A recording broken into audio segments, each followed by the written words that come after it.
that old man river, He was the greatest legend nobody knows. Paul Robeson lived one of the great lives of the 20th century. He had many talents and accomplishments in sports and in singing and acting career while fighting racism at its height.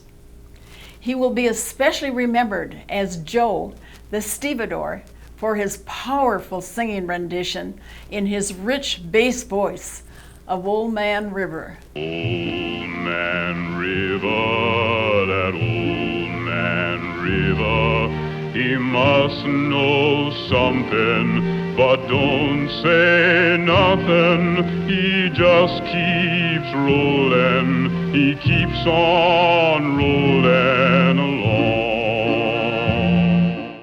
In Jerome Kern Oscar Hammerstein II's Hollywood musical, Showboat, Old Man River expressed his views, comparing the Mississippi River to rich people on board, indifferent to hard-working colored people working tirelessly on board, with the words, "There's an old man called the Mississippi.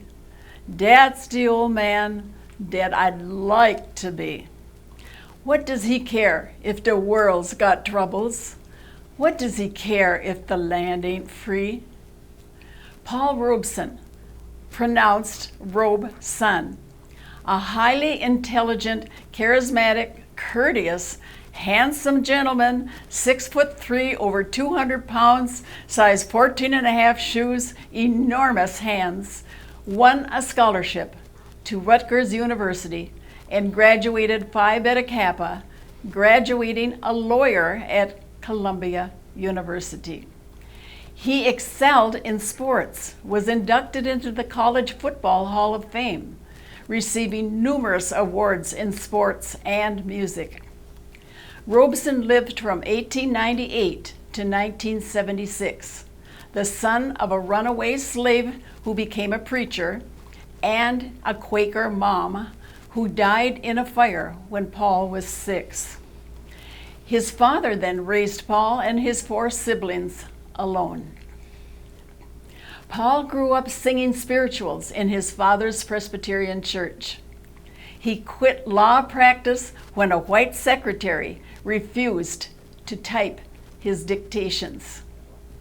He married Islanda Cardozo Cood in 1921, who became his personal assistant, persuaded him to work in music and dramatics.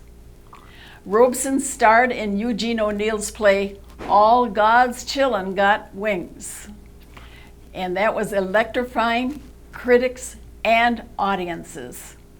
Thus, actor Robeson's career was born, starring him in over 12 movies. Because of his political views on human rights, his politics led him to sing and act where race and color didn't matter, such as Europe, England, Wales, and Russia. In England, he was the first black Othello, not in the United States, because blacks were not allowed to do a love scene with a white woman.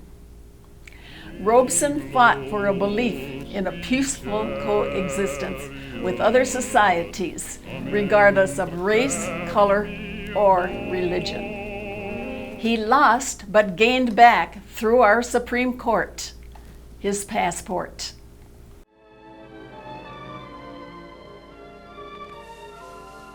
When you see a miner and a film star together, the husky one's the miner.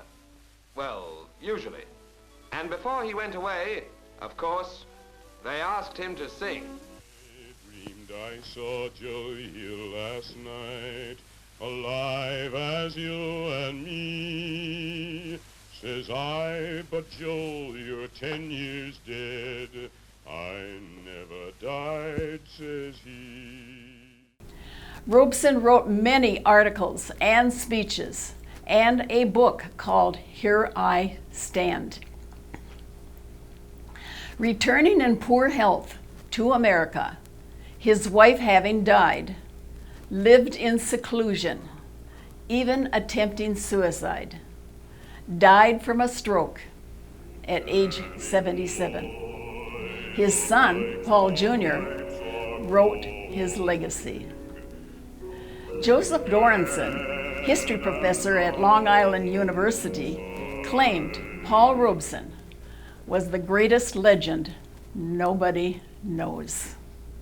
This is Yvonne Coultier in my 13th year of reporting for SCA-TV Anthem Alive. It's weary and sick of trying. I'm tired of living and scared